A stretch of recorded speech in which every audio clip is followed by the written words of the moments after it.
Today we're going to look at a technique I used to do as a kid, and we're going to look at some of the flaws in the technique and some things that you can do different to make it a more solid self-defense model.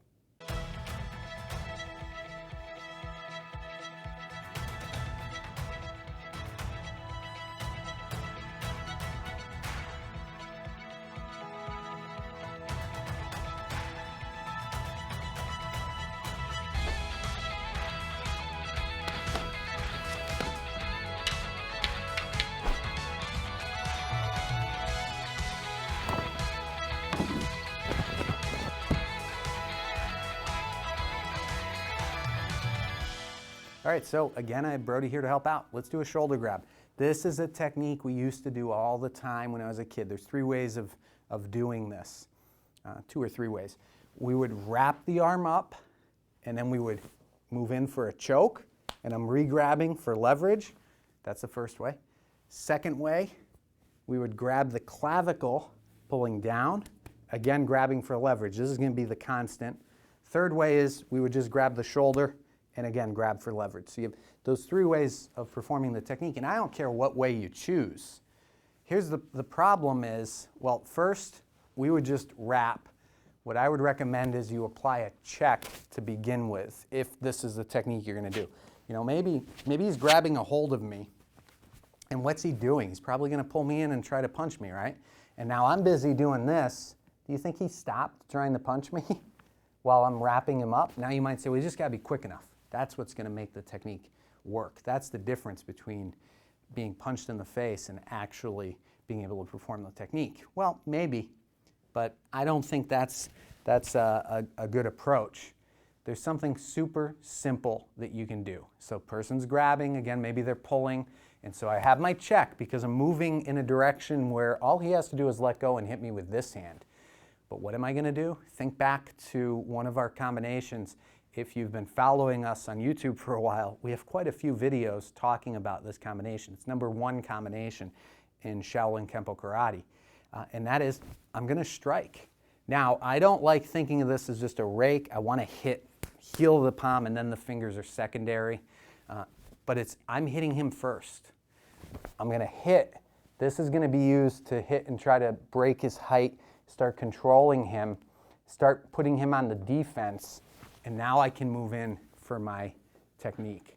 Now when I'm here, if I feel that I'm still at risk, I can move this around, right, in a way that is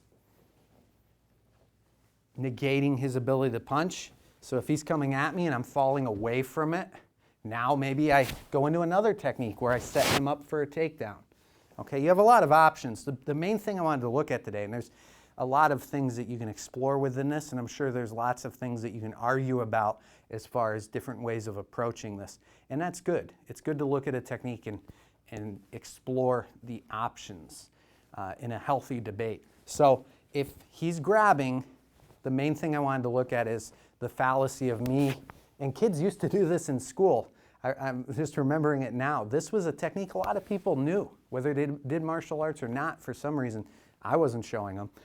But kids would try to do this to each other in school.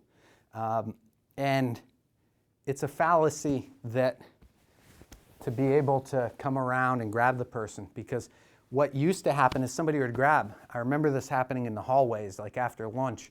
Now when I go to do the lock, just let go with that arm, right? Pull it out of the way. I mean, because I might have been able to catch him if I really wanted to. I think I let him get away. So pull it out of the way, right? Now his arm's gone. So now I'm pinning. That's the first step. That's the first thing to add. I'm hitting, putting him on the defense, and I'm locking. And there's different ways, right? Here's another option.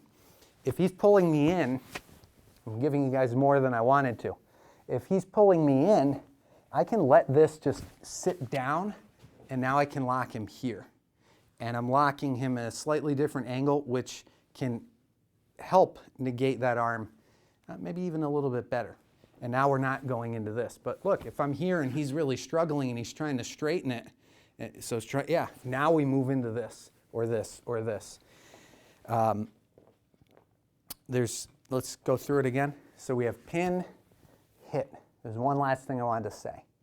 This, putting him on defense, it's a concept we call the offensive advantage, which is looked at from another perspective, the defensive disadvantage, okay? And it's a concept we've looked at and explored many times before, starting with one of the first techniques we teach students, which is to beat action, meet action, turn your defense into an offense, okay? I'm not waiting for what's coming. I'm gonna deliver my attack. That's my counter. So that's a little bit, we went kind of deep into a simple technique. Hopefully you enjoyed. If you like this sort of stuff, head over to our digital dojo where we have a couple courses on joint locks already put together. And then hopefully at some point we'll have a chance to put together a third course in that series because there's a lot of locking techniques. There's a lot of principles. Some of them we touched upon here. There's a lot to explore when it comes to Chin-Na techniques. So I hope you enjoyed. We'll see you soon. Take care.